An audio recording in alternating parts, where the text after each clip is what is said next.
Good evening, everyone. Welcome to our meeting. We will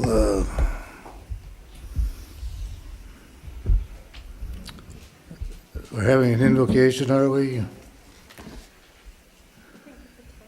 Oh, I'm sorry. 6:33.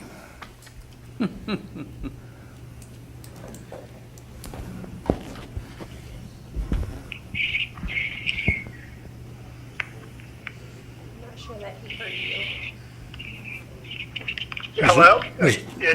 Are you calling for the invocation? Yes, is this Mr. Hollenbeck? Yes, it is. Okay, I'm sorry. I could barely hear you, but thank you. I'm sorry, my fault. Heavenly Father, thank you for your generous blessings on our nation and on our great city. Thank you for our freedom and for our democracy.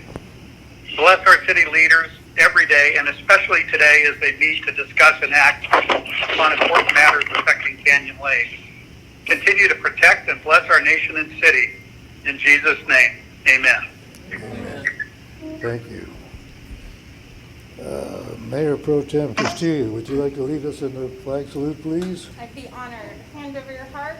Ready, begin.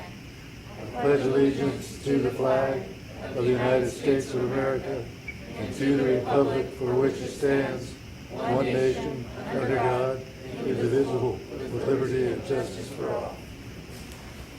Thank you. May we have a roll call, please? Councilmember Bonner. Here. Mayor Pro Tem Castillo. Here. Councilmember Green. Here. Councilmember Smith. Here. Mayor Aaronkranz. Here. All present. Thank you. Mr. City Attorney, do we have anything to report? Mayor, we have no reportable actions out of closed session today. Thank you. I'm looking for an approval of the city council agenda. So moved. Second. Motion and a second. Are we back to roll calls again? I'm sorry, can I just get clarification who made the motion? Councilmember Green. Okay. Councilmember Green. All in favor would be All in fine. favor, Aye. please say aye. Aye. Thank you. I understand the Mayor Pro Tem has a presentation of some juice boxes. Thank you. I'll come over to the mic.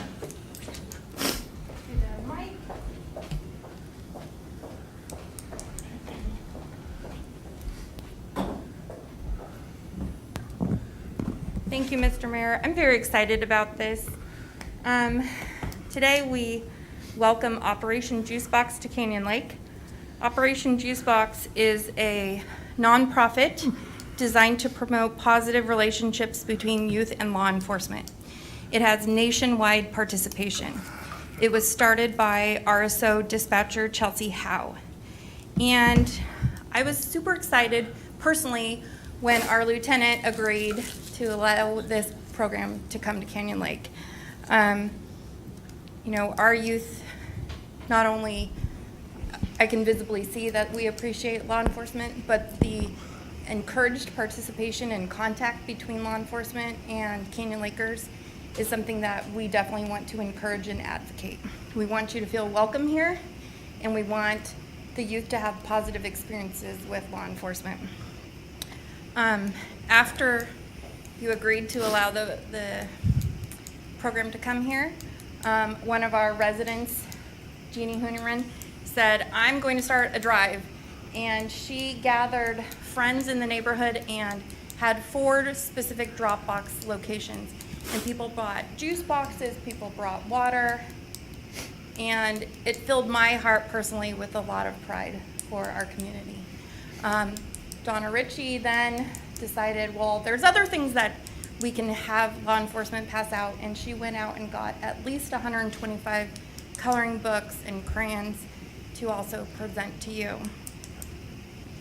I think the collaboration and the partnership is important. I want to make sure that you feel in Canyon Lake that there are residents that support you, and I'm grateful that you'll be willing to take your time to have that extra contact with kids here. So, to Operation Juice Box, thank you.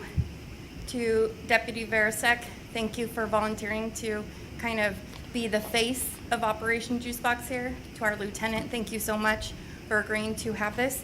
And to our community members who are present, and I don't know if you can see all these juice boxes and water and everything that was donated by our residents. Thank you so much. I just want to give you all a round of applause. Thank you.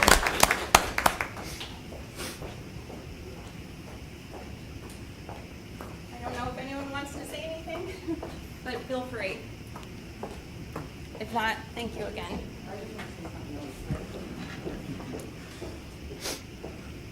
After I picked, is this on? Are we ready to go? Okay, so after I picked up a few coloring books and crayons, for the reasons which you said, before I went to go deliver them, I decided to put out a notice to the community and see if anybody else wanted to help in the efforts. And I just want to say that the following people stepped up to the plate and donated either money or coloring books and crayons: Deborah Kipp, Linda Kelty, Beverly Simon, Elise Lynn, Sarah Card, and the Canyon Lake Kids Club, Patton Engelhardt, Dana Casario, Deborah Emerson, and Carly Obenberg. So I want to thank them. We collected a total of 130 coloring books and 110 boxes of crayons. Wow. That's great. Thank you again. Yes. And thank you, Donna, for that report as well. Okay, we're going to move on to community reports. Darcy, are you on the line? I am, Mayor, and I have quite a few things to share with you this evening, so thank you so much for your time. Mayor, City Council members, staff, and guests, I really appreciate the time to share these updates with you. And although it's not final, it appears congratulations are in order for you, Mayor Aaron Krantz and Councilman Green, on your re-election. It has been a pleasure to work with you these past 2 years, and I'm looking forward to continuing our efforts. It also appears that Dale Welty was successful in his city council election, and congratulations to him as well. I would like to acknowledge all the candidates that were brave enough to run. I know it's not an easy endeavor. I want to give a special thank you to Councilman Bonner for your service and your leadership. The roundtable meetings you began have fostered over the years have been extremely useful in keeping the city stakeholders informed, as well as provide a safe place to resolve differences. I hope that effort continues now that you will be retiring. Best of luck and health to you, and you will be missed. I want to talk a little bit about water use. Canyon Lake still leads the pack in as the most inefficient water users of all of our service area. And now that we have turned our clocks back, the weather is cooler. So I encourage all of our residents to please reduce the days and times you water your landscape, because all of that extra water isn't going into the roots, it's going into the lake. And the less water we use, the less import water we have to purchase, which is extremely expensive compared to our local water sources. And the less we have to purchase, the less impact to our rates. Today at our board study session, we asked staff to bring a resolution to the board next week to defer our rate increase to April 1st of 2020. And although we understand we are operating in extraordinary times, deferring the rate is a short-term option, and here's why. During the first quarter of our fiscal year, our water purchases from Metropolitan Water District of Southern California were $1.6 million over budget. Last year, we paid $18.4 million for imported water, and that was with our Canyon Lake Water Treatment operating at maximum capacity.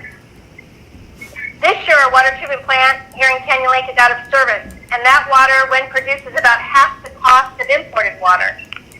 This is not a sustainable financial model. Metropolitan is raising its rate 3% on January 1st of 2021 and 4% on January 2022. Western Municipal Water District, who we must purchase Metropolitan water from, is planning a rate increase for July 1st, 2021. Power rates in the first quarter of this year have increased about 17%. Last year we spent $4.3 million on electricity. With all of the recent rolling blackouts, we have also had to purchase large power generation equipment in order to continue water deliveries. Water is not like power. You can't just turn it on and off as a demand management tool.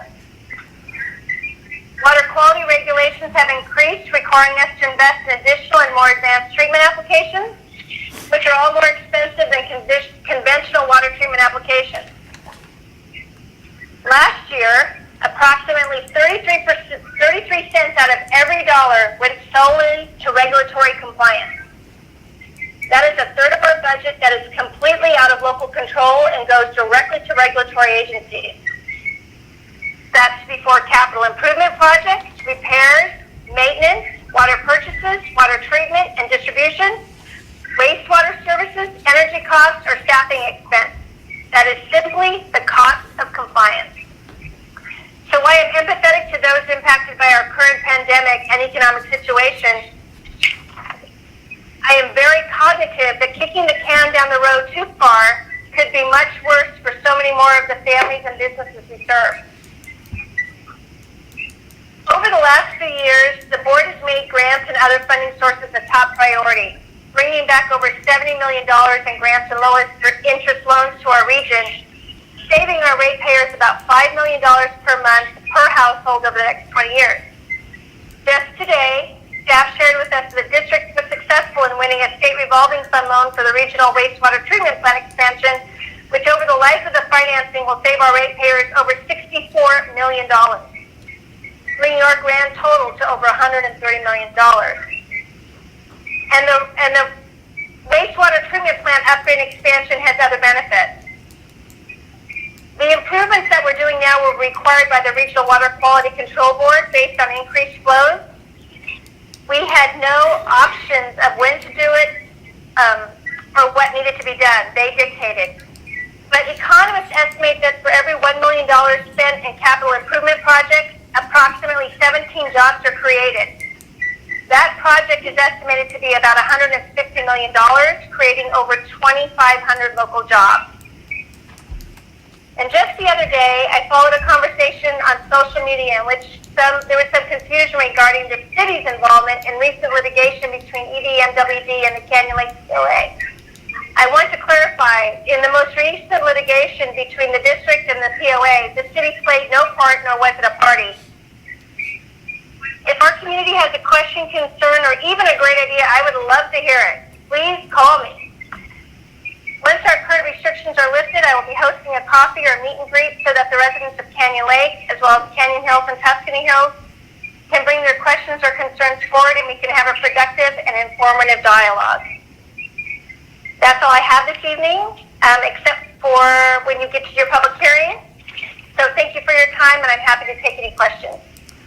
Thank you so much, Darcy. Council have any questions?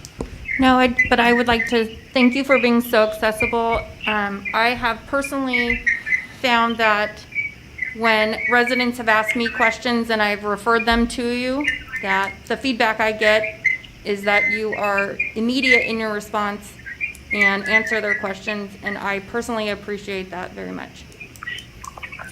Thank you very much, Mayor Pro Tem. Yes, any other? No, thank you, Director. Appreciate you. Thanks very much, Darcy. Thank you. Okay, and I just want to clarify, Anna, do you have my request to speak during the public hearing on the model water efficient landscape ordinance? I do have it. Would it be possible for you to email me your comments, or will you remain on the line? Oh, if I can email your comments, I'll do it right now. Yes, that'll be great. If you can email me the comment, and then I'll go ahead and read it into the record. Okay, thank you so much. Thanks, Darcy. Okay, moving on to the POA. Chris Poland, are you on the line? Yes, I am, Mayor Pence. Glad to be with you again tonight. Thanks for the opportunity to provide this update. Of course, I'm sure we're all pleased that the voting process is over and ran smoothly. We're pleased to have done our part by providing a polling place at the Country Club, and we certainly appreciate all the city's efforts to gather and submit ballots and make this process run smoothly. We look forward to the results, especially congratulate those who won at our local elections, and we're looking forward to the opportunity to continue working with the new council on matters of common interest to our members and your constituents.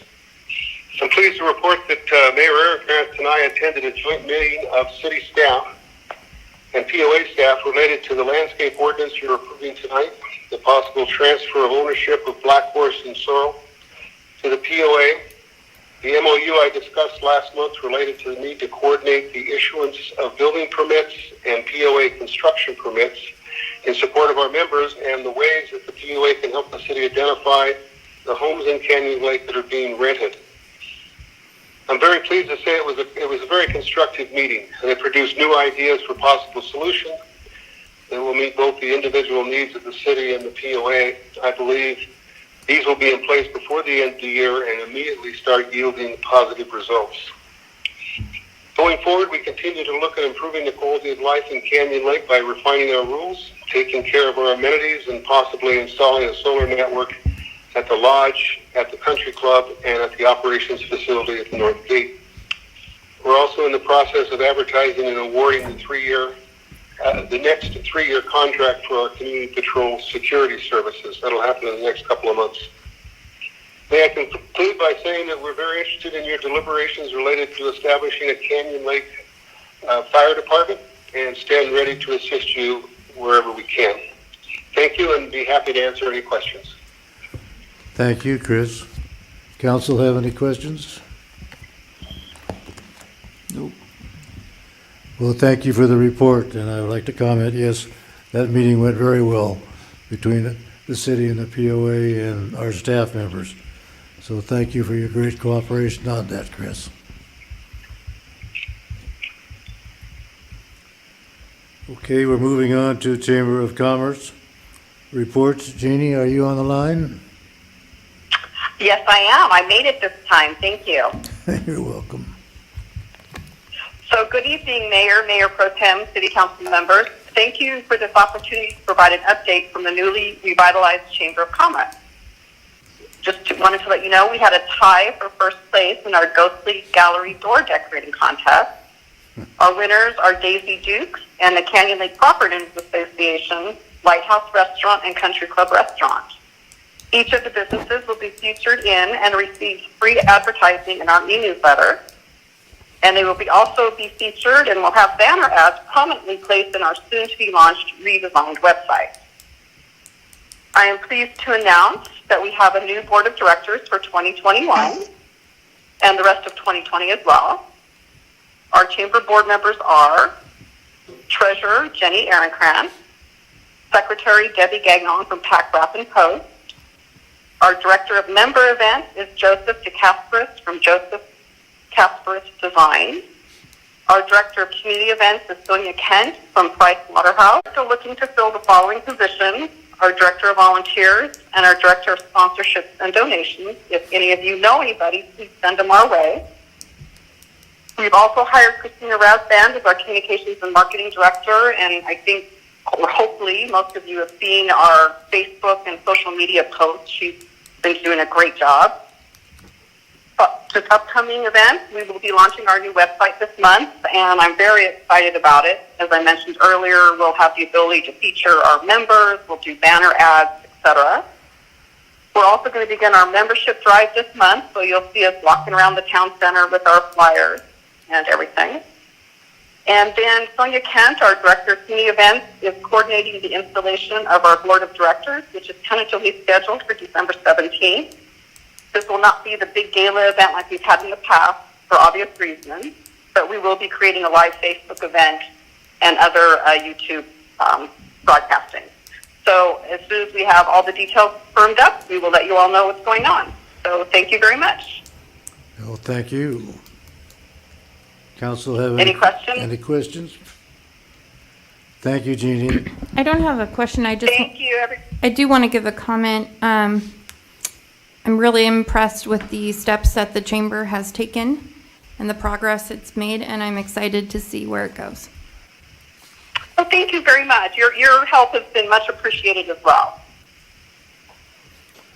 Okay, thank you for the report. Thank you for the comment.